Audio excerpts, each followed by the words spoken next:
Hello there, this is Monica Reinagel. Welcome to the Nutrition Diva podcast. Energy density and nutrient density are two phrases that get tossed around a lot in conversations about food and nutrition. And both of these are really important concepts to understand, but they describe completely different aspects or dimensions of food. So today we're going to explore the differences between them and how you can use them to choose the right foods for your goals. But first, I had a question from Lena, who wrote, "There are many collagen products on the market, and I want to know if taking collagen of any kind can actually help improve my skin, nails, hair, and joints, or if I'm just wasting my money. And also, what about the collagen boosters for people who are vegan? Do these products actually help your body produce its own collagen?" Lena, I'm so glad you asked, and you're certainly not the only one. I get this question all the time. Collagen is a protein, and it's only found in foods or supplements that come from animals. Thus, the emergence of collagen-boosting supplements for vegans who can't take collagen itself. Collagen is a structural protein, meaning that it's mostly used to build the scaffolding, bones, cartilage, tendons, ligaments, skin, and so on, that contains all of our juicy bits, our blood, nerves, organs, and so forth. We get collagen from foods, in particular, things like chicken or beef stock, more fashionably known as bone broth, and of course, we can also get it from supplements. Now, one of the unusual things about collagen protein is that it is not a complete protein, which most animal proteins are. So, as a protein source, it's not as high in quality as most other animal proteins. Taking collagen as a protein supplement doesn't make a whole lot of sense to me. If you're willing to use an animal-based protein, you'd get a lot more benefit, often at a much lower cost, from a protein supplement made from whey or eggs. Now, because collagen is such a big part of skin, hair, nails, and joints, collagen supplements are also sold as a way to improve the health of those tissues, perhaps reducing joint pain, plumping up your cheeks, or making your hair or your nails stronger. And it is true we tend to produce less collagen as we age. Also, environmental factors such as UV damage from the sun can further speed the loss of collagen, resulting in things like achy joints and wrinkles and thinning skin. But another unusual thing about collagen is that it's a very large protein molecule made up of lots and lots of amino acids strung together. It's so large, in fact, that it really can't be absorbed into the bloodstream as is. During digestion, it's chopped up into lots of smaller pieces called peptides. So simply taking a collagen supplement is not necessarily going to deliver more collagen to your skin or your joints or your nails. Your body would first have to reassemble those peptides and amino acids back into those longer strands of collagen. But here's the thing. The decrease in collagen production as we age is not necessarily due to a shortage of those raw materials. It has more to do with the genetic program that unspools as we get older. Simply providing more of the raw materials in the form of collagen peptides or other nutrients that are involved in collagen production, those so-called collagen boosters, isn't necessarily going to increase collagen synthesis. Picture a factory in which the workers are all getting a little bit older and they're moving more slowly. And as a result, they are able to produce fewer widgets per shift. Well, dumping more and more raw materials into that factory is not going to make those aging workers work any faster. Many of you are old enough or maybe sufficiently into antique sitcoms to remember the famous I Love Lucy episode in the candy factory. And if you're not, you owe it to yourself to look it up on YouTube. But that's essentially what we're talking about here. Now, that said, there have been a couple of small studies showing that collagen supplements resulted in measurable improvements in skin plumpness or elasticity. Now, first, I just want to say that something that is measurable with scientific instruments may not actually be visible in the bathroom mirror. But it is also possible that additional protein that you'd get from collagen supplements, or maybe even just the additional water that you're drinking with them, could have some beneficial effects on the skin. Personally, though, I think the money that you could spend on collagen supplements would probably be better spent on a good quality moisturizer, which helps hold moisture in the skin. Also, sunscreen, which protects the collagen from destruction by UV rays, and a nutrient-dense diet, which is going to supply those raw materials for your body's collagen-producing factory. And that brings us to our main topic, nutrient density and energy density.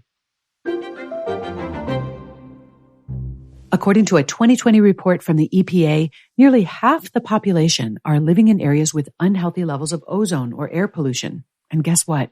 Indoor air can be 2 to 5 times more polluted than the air outside.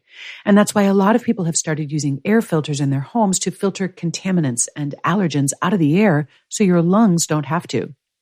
You've probably heard of HEPA filters, but Air Doctor uses an ultra HEPA filter that's been independently tested to remove 99.99% of tested bacteria and viruses. I also really appreciate the whisper quiet fans that are 30% quieter than those found in ordinary air purifiers. Air Doctor comes with a no questions asked 30-day money-back guarantee so that if you don't love it, just send it back for a refund minus shipping. So head to airdoctorpro.com and use the promo code DIVA.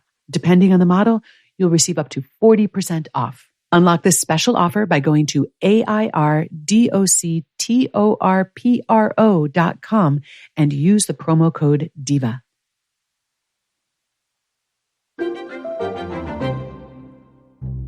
Nutrient density refers to how much nutrition a food provides per calorie.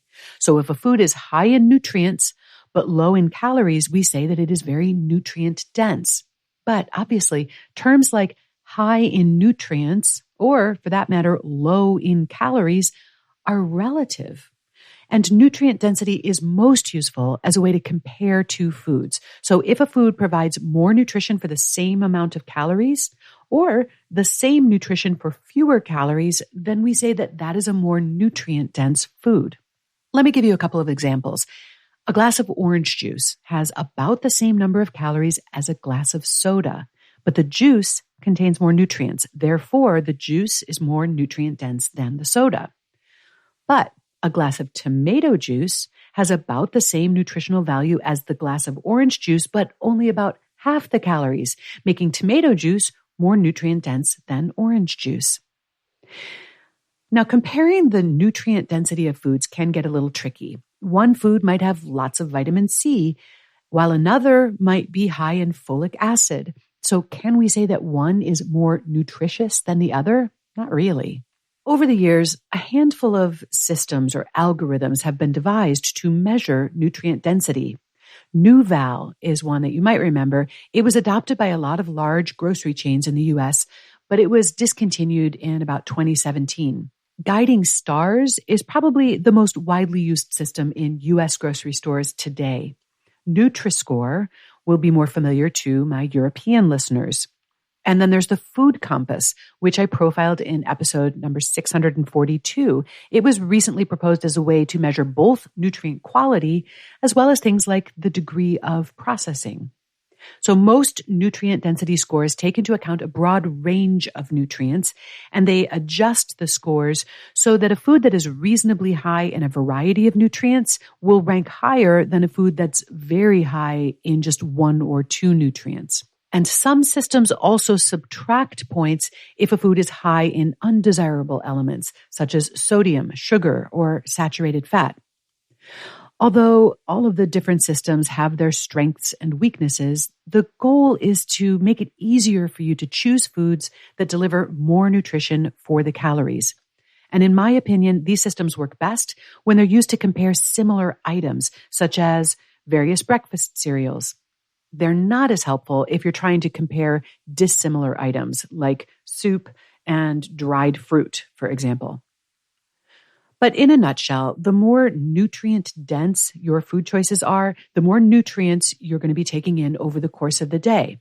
And if you are restricting your calorie intake, it's even more important to choose nutrient dense foods because you just have fewer calories to work with. Now, energy density, on the other hand, describes how many calories a food has relative to its size or weight. So this is a completely different metric. A cup of grapes has about 100 calories and a cup of raisins has about 400 calories. So we say that raisins are more energy dense than grapes. A tablespoon of butter has about 100 calories, while a tablespoon of light cream cheese has only 30 calories. So butter is more energy dense than the light cream cheese. As a rule, foods that are higher in water, such as fresh fruits and vegetables, and or lower in fat, such as reduced fat dairy products, have a lower energy density than foods that are lower in water or higher in fat. And by choosing foods with lower energy density, you'll get a bigger serving for the same or fewer calories. So if you're trying to lose weight, those foods are going to be able to help you cut some calories without feeling quite so hungry. In other situations, however, foods with high energy density may be exactly what you're looking for.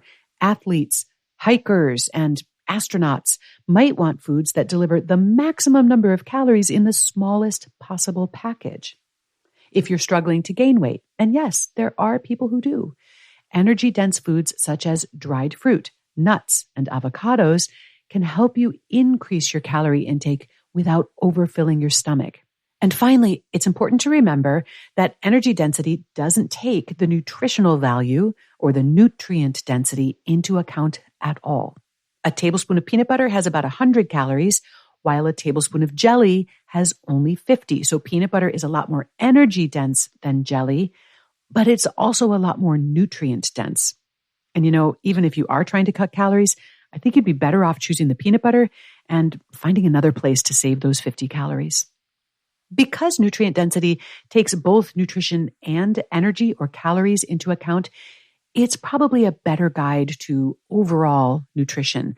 But understanding energy density can also be really useful if you're trying to minimize or maximize your caloric intake.